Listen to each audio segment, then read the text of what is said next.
The whole morning we got into predictive shooting, building a durable and consistent mount, right? That facilitates us to run the gun very hard and fast. What else now is the next lowest piece of hanging fruit that'll give us additional time on our side? First shot, right? So first shot, exactly. Usually the slowest shot in the engagement is going to be the first one, right? Most likely, you're running really, really slow splits if it's not, right? And then we have to talk about crazy distance. I need to try to get that first shot to be faster, right? So we have these things called acceptable sight pictures in the tactical world, right? In the competitive world, we call it confirmation levels, right? I prefer confirmation levels because it gives you specific cues to pay attention to that will give you permission to press the trigger. So that's all we're talking about here is shooting schemes, right? And these shooting schemes are the information that we are relying on to give us permission to press the trigger. Most people want max information from their dot or their crosshairs, whatever the reticle is, right, on their point of aim, point of impact to get permission to press the trigger. But depending on the difficulty of the target, the distance, and your skill level, you don't necessarily need that much information to be accountable. So I'll say this, although we're gonna go through different shooting schemes with less information to get you shooting sooner, at no point am I saying because we're shooting with less information, we are allowed to be less accountable. It's still 100% surgical accuracy. We just don't need that much to get an A zone at 10 yards with a rifle, right? So I'll break down what these shooting schemes and these visual cues will look like to you. You've already seen two of them. When we were doing the doubles, right? Started with a stop dot. That's max information. Are you gonna get any more information than that? Nope, it's not, right? When you shot that first round and you pressed it again, what did you see? A streak in, right? So you went from stop dot to the next layer of a streak, right? So you didn't see a full shape of a dot, but you saw a streaking effect from your reticle, right? That gave you some type of reference mark of where that gun was aimed at, right? Not as precise as a stop dot, but also for what you were shooting and the distance you were shooting it, not necessary to maintain accountability to the A zone if that's what our acceptable hit needs to be, right? From there, you'll just see a flash of color, right? So you're not gonna see a streak, you're not gonna see a dot, you're just gonna see a splat of color in your hit zone. So here's the key, guys. It has to be in the hit zone. It can't just be a flash of color in brown or a streak in brown. It's gotta be a streak, a flash of color in the area where I'm visually connected to give me permission to press the trigger. Does that make sense? All right. From there, depending on the distance, 3 yards, 4 yards, 5 yards, right around there, you can start to use non-traditional sighting methods. And that would just be if I just slam this gun up in front of my eyes and the box of the optic falls into the A zone, that's a pretty good indicator that I can press that trigger, and that's going to give me information, enough information to press the trigger and be accountable. Does that make sense? Very limited applications in that, but nonetheless, it is a shooting scheme that will give you a couple hundredths, right, on your side. Sometimes you want that, right? Now, just because I start off at very, very low confirmation, I'd like to increase my confirmation to increase my likelihood of being accountable without slowing down my shooting, right? So just because if I say I enter in with just, boom, I slam the gun up, as soon as my LCO comes in the A zone, I'm pressing rounds.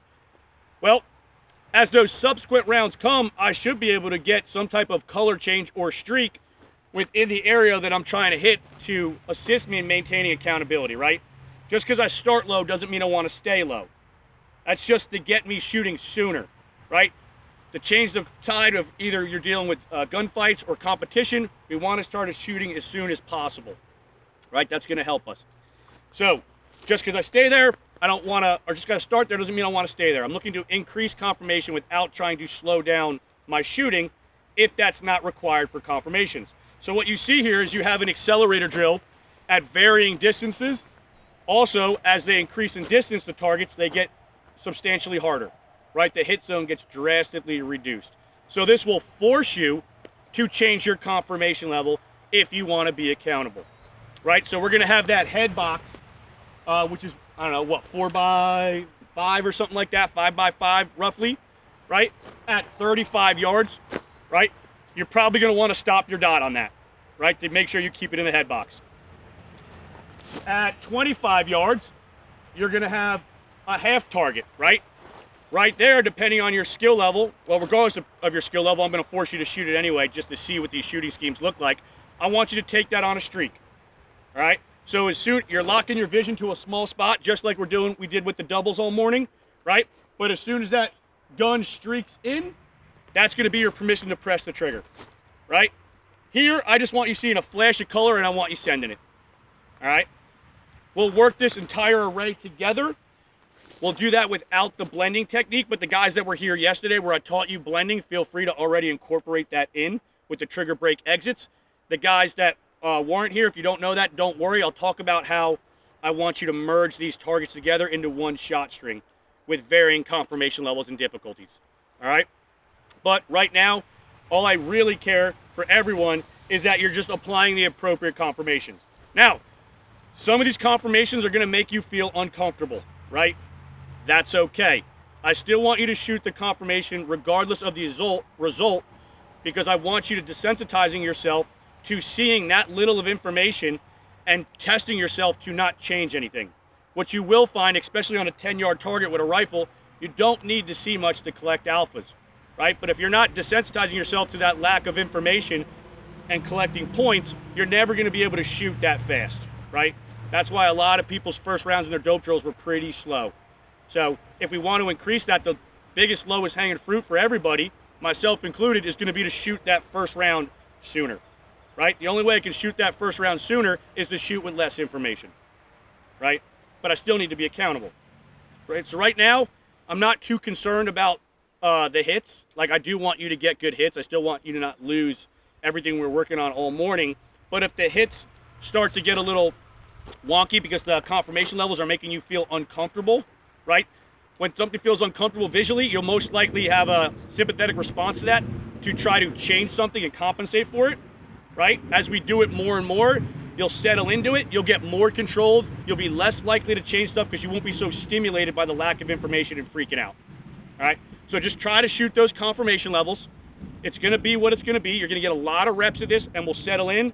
Just don't slow down though, because you wanna slow down. I want you to see what all these actual confirmations look like, all right?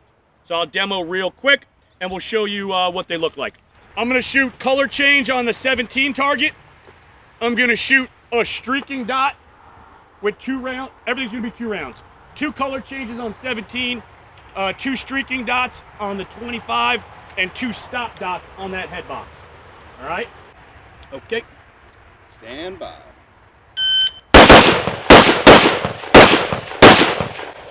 All right, something like that is what we're looking to do. You could probably shoot these a little bit more aggressive, probably a little bit more aggressive on the head box. I kind of like belabored that point a little bit, right? As this is feeling good, I want you guys to start decreasing the confirmation where you can, all right? So this will be me trying to shoot with a little bit less information on all the targets. 2-6. 2-6. All right, so I took the front one the same because that's the lowest amount of information. I'm not just going to index that one. You don't really save much by doing that. I took the one in the middle just with more of a color change kind of in between. As you guys see when you shoot these, I give you like 3 defined things, but there's a lot of blend in between there. It's like less of a streak, more of a streak, more of a pop, but I don't want to confuse you, right? So there's layers to this. And then the head one, I just tried to teach. The first one was a stop dot, and then I took the second one on a streak, right? I needed to get that gun in there stable to know it was going to be in there. I shot it on a stop dot, and then second one, I just took it as soon as it shot back in. All right?